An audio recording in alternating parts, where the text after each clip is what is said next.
week, and then I remembered something, and I remembered, you know what, when I joined this Rotary Club, here's what you told me. You told me that when a Rotarian asks for help, there's really only one right answer. We really say that to new Rotarians in our club. We really tell them that. When a Rotarian asks for help, there's only one right answer. You didn't tell me only Rotarians in this club. You didn't tell me only Rotarians in this district. You didn't even tell me only Rotarians in this country, because you know what? I could have done that. But you sent me to Bali, Indonesia, where Rotarians asked for help, and I said just exactly what you taught me. Okay. That's the only right answer. Still a little quiet on the boys' side, I must say.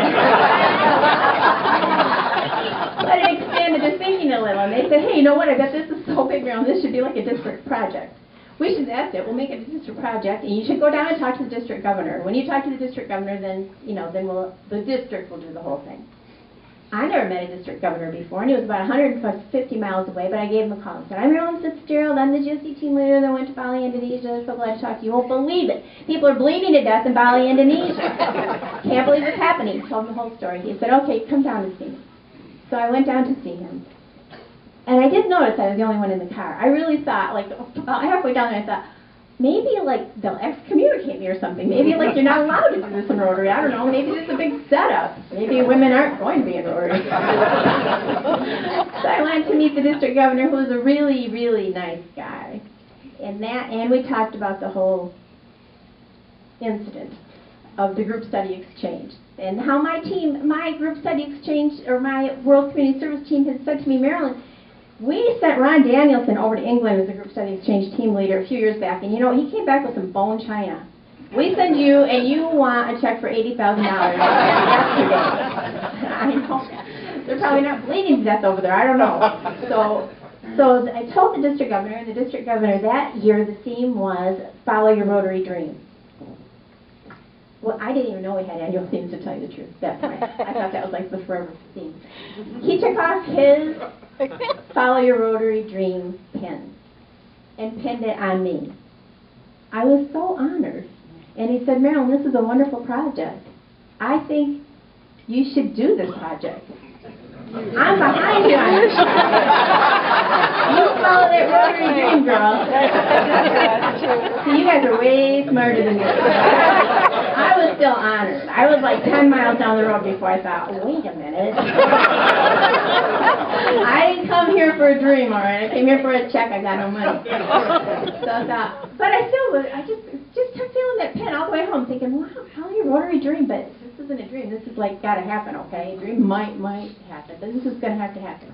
So I carefully framed the governor's feedback to the World Community Service Committee and said, the governor is like, oh, you gave me this pin? Follow your Rotary Dream.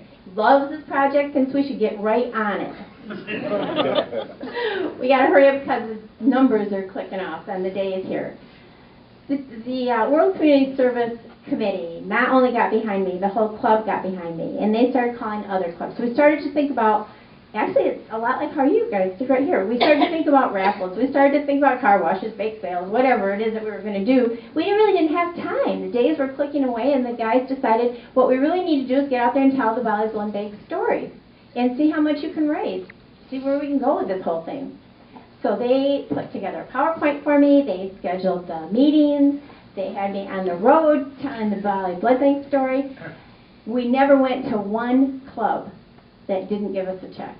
People were writing checks out of their pockets. The three things that I learned in this was the power of giving hope, the backbone of Rotary Fellowship, and what you can do with all of that, and when a Rotarian asks for help, what the real answer is. These people started writing out checks right out of their pockets. Board meetings were meeting over, the club board meetings were meeting in the corner, and they were dedicating money. We didn't make it to every single Rotary club. We're a huge district that is long. We're only about 62 clubs, but we're very long. So every club gave us money. At the end of 45 days, we had $80,000. So we made that thing. That was because of the backbone of Rotary from my club and the backbone of Rotary. In this one club, really crusty old past district governor. And I'm thanking the club, telling them how wonderful they are, and thank you, thank you, thank you, thank you. This guy, like from the back of the room, and the room was kind of dark, and he was saying, yeah, well, so what?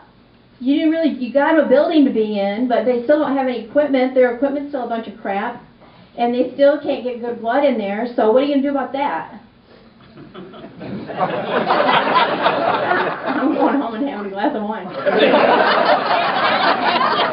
I don't know, Ernie, what are you going to do about that?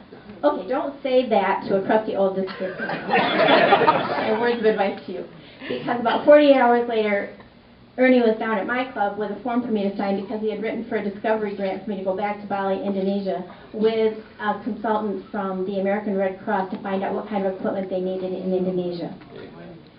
So, and I said to Ernie, maybe we should involve some other people in the district. Maybe somebody else should go with the consultant down to Indonesia this time. I just had been home for a little while. And the crusty old district governor said, Marilyn, you don't change horses in the middle of a race. So, back to Bali, Indonesia, with the consultant with a list of equipment. About $500,000 worth of list of equipment. We couldn't have gone to the Rotary Foundation for the building because they don't fund bricks and mortar, but we could go back to the foundation for the equipment. And we had a new district governor by now, and a new theme. I can't remember what it was, but of course it all fit into the whole thing. And he said, you know what, Marilyn?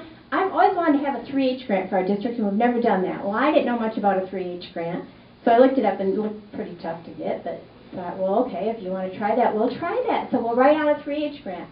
They are very, very, very competitive, and people from all over the world are writing them, and they usually get requests for about $20 million, and they have about $3 million to give out. So you got to really go with it. But I thought, what the heck? The people in Indonesia need this equipment. Anyway, so we wrote out the 3H grant, and the Rotary Foundation pulled through. They gave us a grant for $475,000 with a consultant to go over to Bali, Indonesia, and make sure that they had all the right equipment and that everything would be working just fine. So by the time we got done, the Rotarians out of their pockets gave us the money for the building. The foundation, whose money is our money as Rotarians, gave us that money. So between that, we got 2 bloodmobiles, and we got the place totally furnished. And I thank you all for that, because we all did the foundation, we're all Rotarians, and I think you should give yourself a round of applause for that. Yeah.